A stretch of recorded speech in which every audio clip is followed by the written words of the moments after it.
Big hand, he doesn't need an introduction. CZ.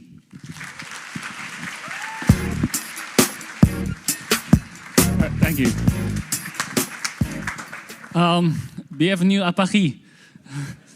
How many are from France here? Oh, quite a lot. How many are not from France? Oh, still 50-50, okay.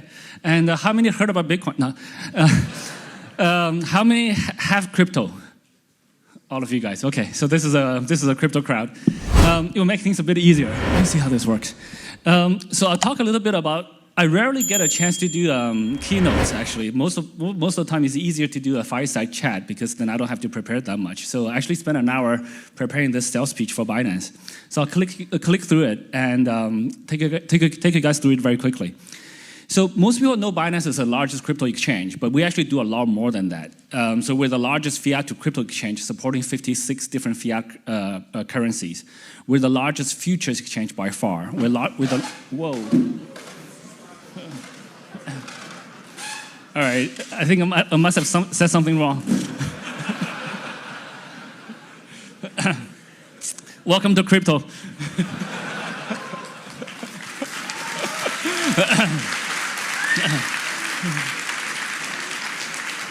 All right, I think we can keep going. Yeah, it still works. The microphone's still working. So we're the largest peer-to-peer exchange. Trust Wallet is the most downloaded mobile wallet today. And CoinMarketCap is the most visited website in the world in crypto. We have one of the most active blockchains. Now we contribute to it. We have the second largest NFT marketplace. It's relatively new, only 6 months old, but it's getting there. We have the third largest stablecoin, BUSD. We actually, again, we don't own it. We don't issue it. Binance Pay is getting there. We have one of the most active fan token products out there. And we have Earn, and we have the fourth largest mining pool for Bitcoin. It was actually the second largest, and then people were complaining, so we toned it down a bit. And let's see. We were very luckily, we were one of the fastest growing companies in the world, depending on how you measure it, of course. So we became from inception in July 2017 to December 2017, we became from a startup to the world's largest cryptocurrency exchange.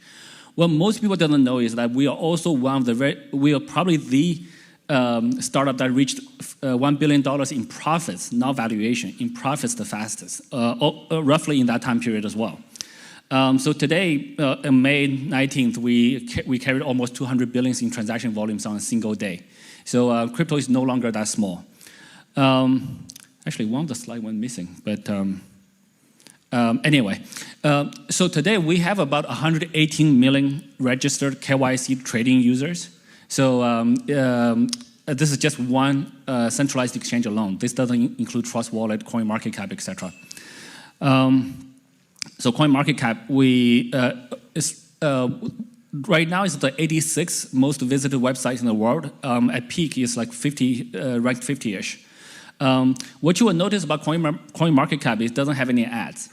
It doesn't have a revenue model. When we acquired it, it has actually a couple $1 million of ad revenues per month. We removed all of that, now having a much cleaner experience.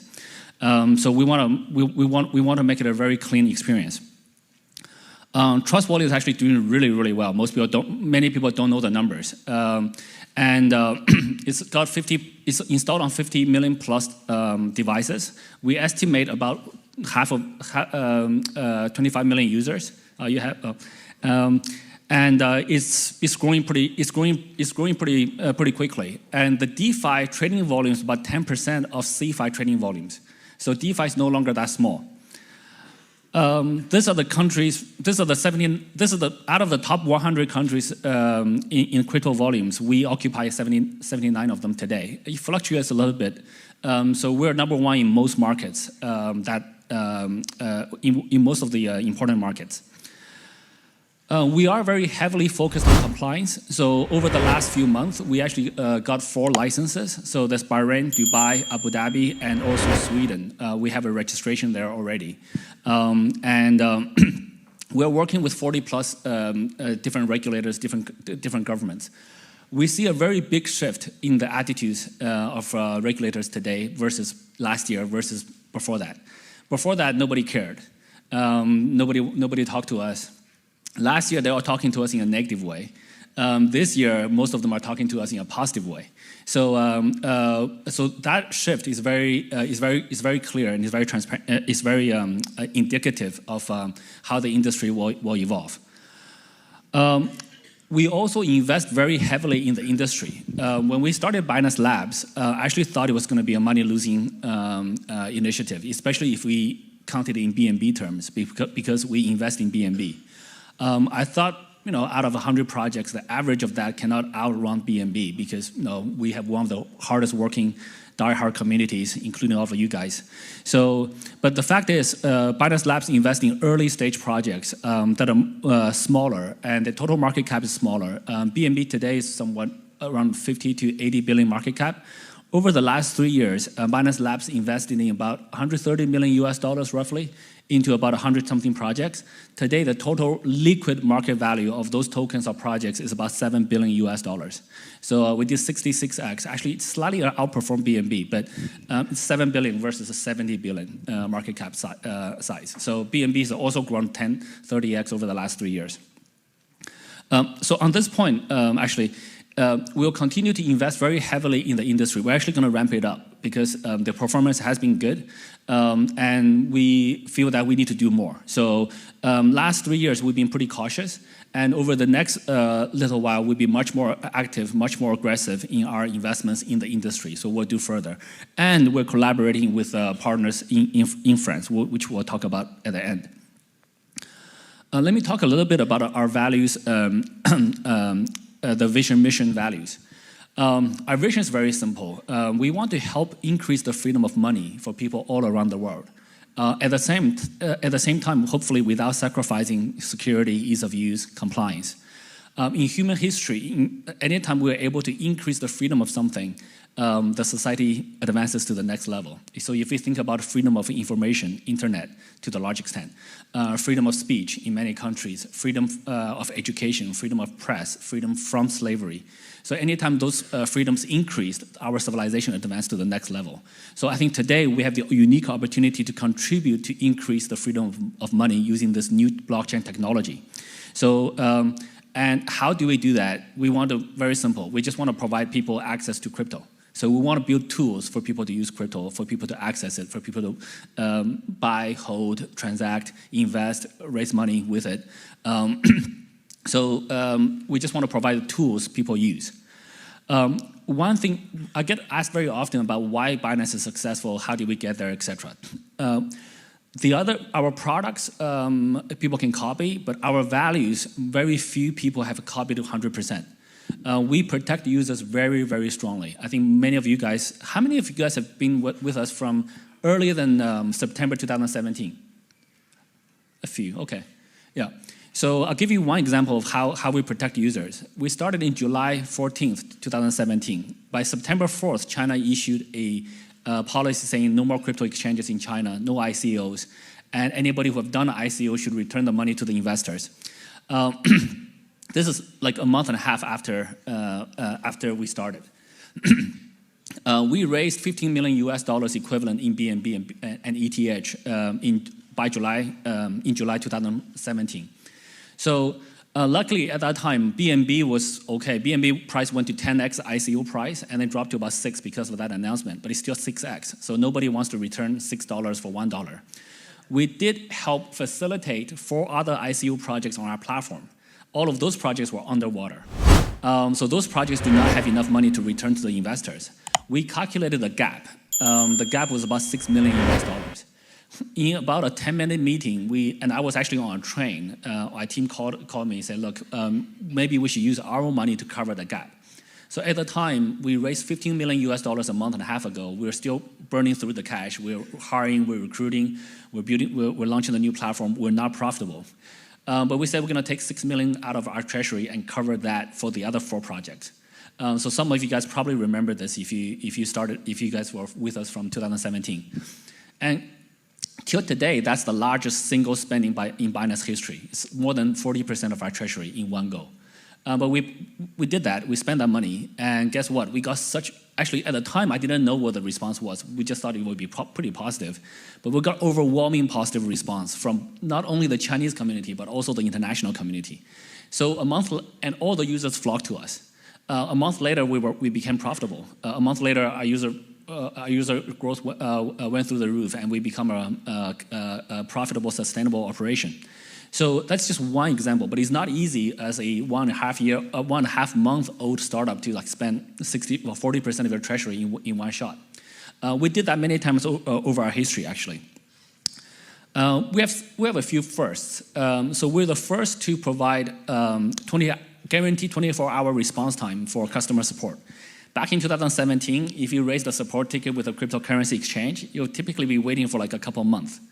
This is when your withdrawal may be stuck on the somewhere, and the price is moving, and you don't have access to your crypto. So we thought that's not a very good experience. And now we're moving that to our average response time right now is about 5 minutes using live chat. We're actually piloting a phone support, direct phone numbers, phone support in Turkish right now. So if any of you guys come from Turkey, you guys may have experienced that already. And we'll continue to roll that out to all the 31 languages we support. We're the first exchange to give users tokens that generated by your holdings on the exchange. So when we started, if you hold NEO in your wallet, it generates gas. Gas is also a coin that has value. If you store your NEO on the exchange, on any other exchange, they don't give it to you. So we found this out the hard way. We looked one day in our reconciliation, we got an extra gas coins. We were like, where did this come from? Do we have a bug in the system? Because you usually don't get extra stuff. So it took us a while to figure out if you hold our wallet holding NEO generates the other coin gas. We said, well, this is the user assets that's generating this, so we should distribute this to the users. So we did that in September 2017. And once we did that, guess what? All the NEO users came to us. And NEO was a top 10 coin back in 2017. And so we're the first ones to do this, and they forced all the other exchanges to copy. We're the first exchange to do exchange-based forks. BTC was forking into BCH, BSV, and all this other stuff. Normally, you have to do that yourself, and it's quite tricky. We said, and before us, if you hold your Bitcoin on a crypto exchange, they don't give you the fork coins. We said we will. And in fact, we invite you to deposit Bitcoin onto our exchange, and we'll handle the fork for you, and we'll give you both coins afterwards, and you can withdraw them. And we even support coins that we don't list. We don't support trading for. So we're the first exchange to do forks, airdrops, etc. We're also the first exchange to send you back coins that we don't support. So many users, send their ERC20 tokens onto the deposit address onto Binance, and if you use any other exchange before us, they don't send that back. It's just tough luck, because it is a very expensive operation to send that back. We have to retrieve a private key from a secure environment, load it onto a less secure environment, have humans install a new wallet, and then send the coins back. So it's a very expensive operation, and the exchanges don't get a lot of revenue out of that. So, but we said, look, we're going to protect our users, and we do that. So we actually have done many other things. I won't go into a lot of details. The last one is we also do help multiple DeFi projects when they get hit by security issues, rug pulls, etc. We help to track more than 5 or 6 rug pull founders that we actually, using our analytics, we can track who they are, and we contact local police, and we force them to return the money on multiple projects. Most of this are not made public, actually. So we do try to do our part in protecting our users. That's one of our core values. So how do we? Many people are very curious as how is Binance organized? How do we organize our work? So let me tell you the secret. The key secret is the CEO should not do very much. The more I do, the slower we become, because then that doesn't scale. So the best way to scale is that I don't do very much. We have a very distributed team, so we can tap into the global talent pool. We are hiring aggressively in Paris as well. So if any of you guys want to join, please do. And we don't because we work in a remote fashion, we can't micromanage them. So we got to give them freedom for them to do that, to do what they think is best. But in order for that to work, we have to hire very passionate people. Luckily for Binance, we have been able to do that because of our strong brand credibility in the industry, and people who want to work in this industry generally want to work for Binance. So we do get the first selections on the top talent.